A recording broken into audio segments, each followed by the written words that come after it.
The world before memory, before the first pyramid pierced the horizon, before the first myth was spoken by firelight, before any human carved their story into stone.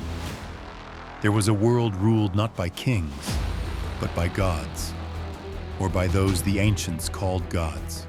A civilization rose from nothing, as if awakened overnight.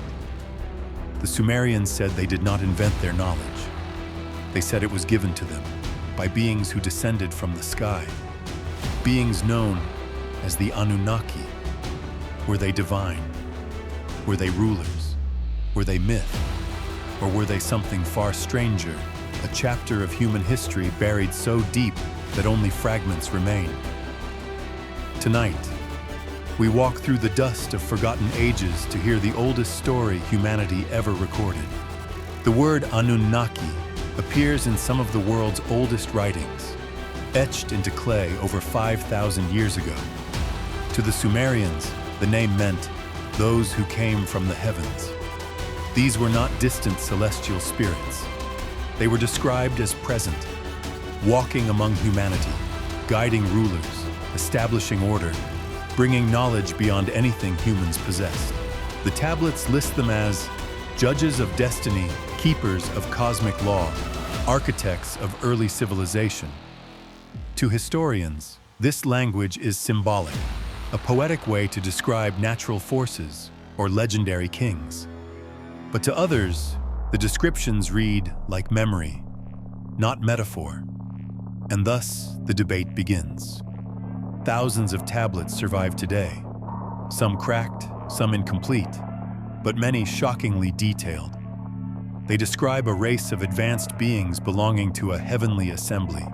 Among them, Enlil, the commander, stern, unyielding; Enki, the teacher, the giver of knowledge; Ninhursag, the life-bearer; U-Tu, lord of justice; Inanna, radiant, fierce, powerful beyond measure. To the Sumerians, these were not symbols.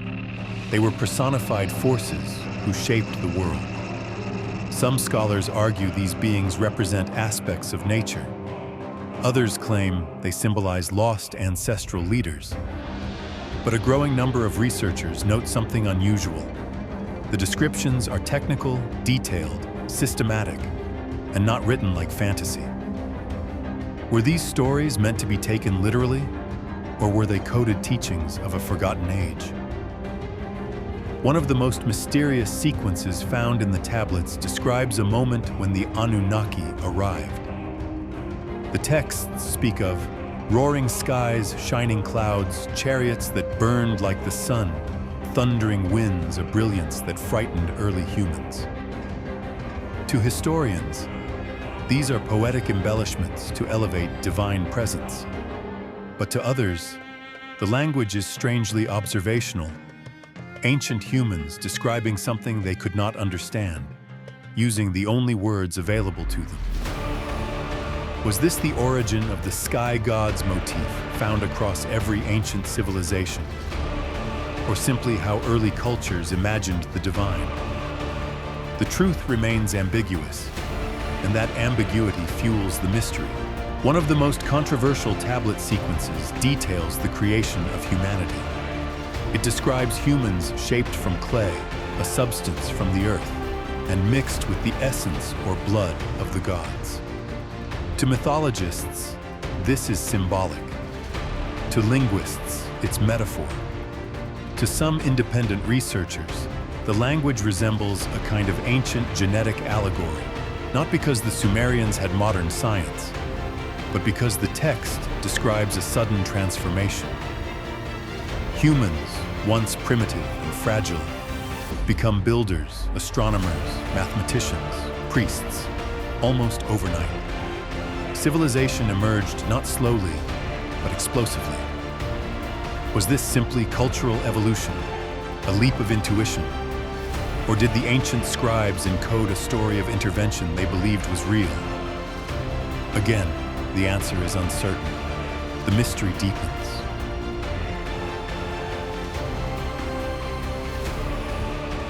At the heart of the Anunnaki legacy lies a conflict. not of good versus evil, but of ideology. Enlil, the commander, order, hierarchy, restraint.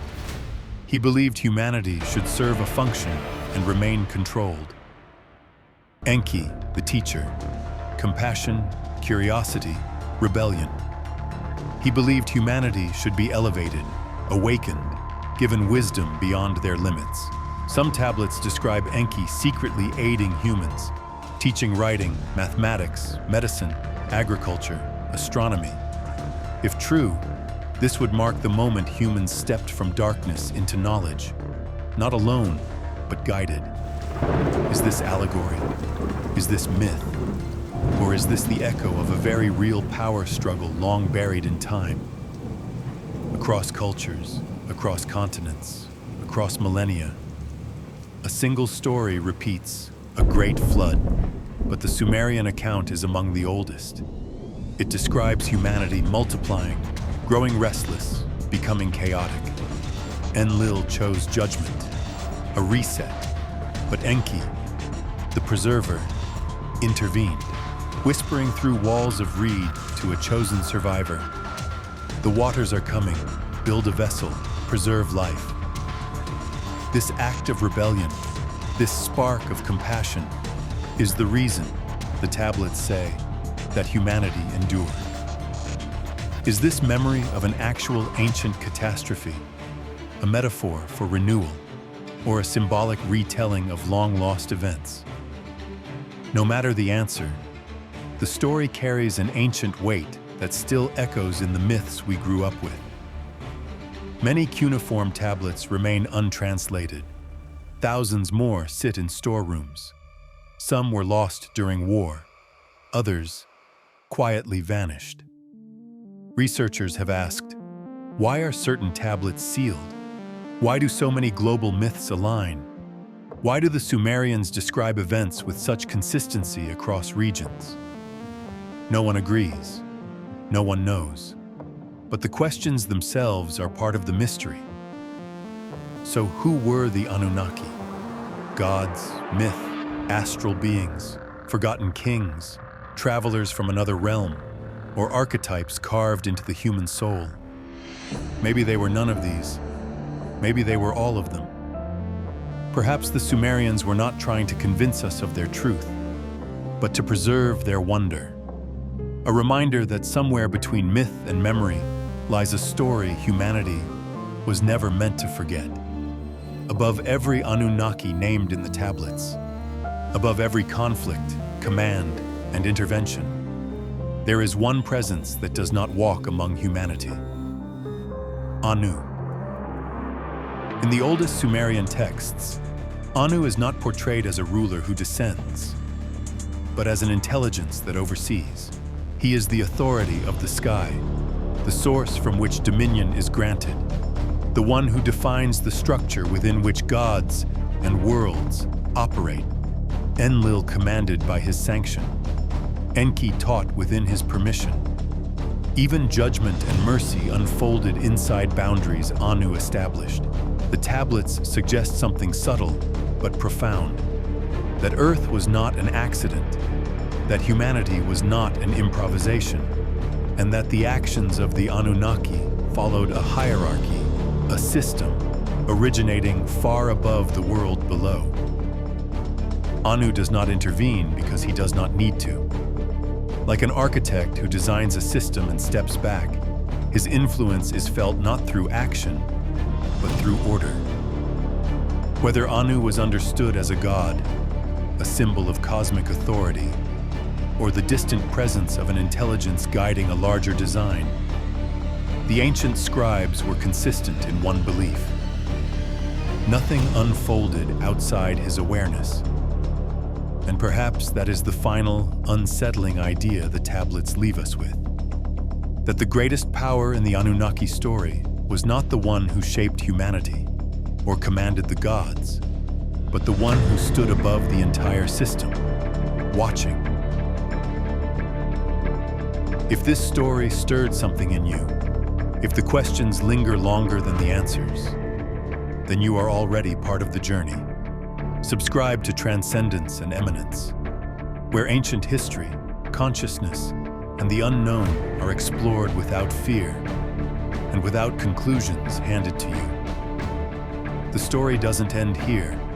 It continues with you.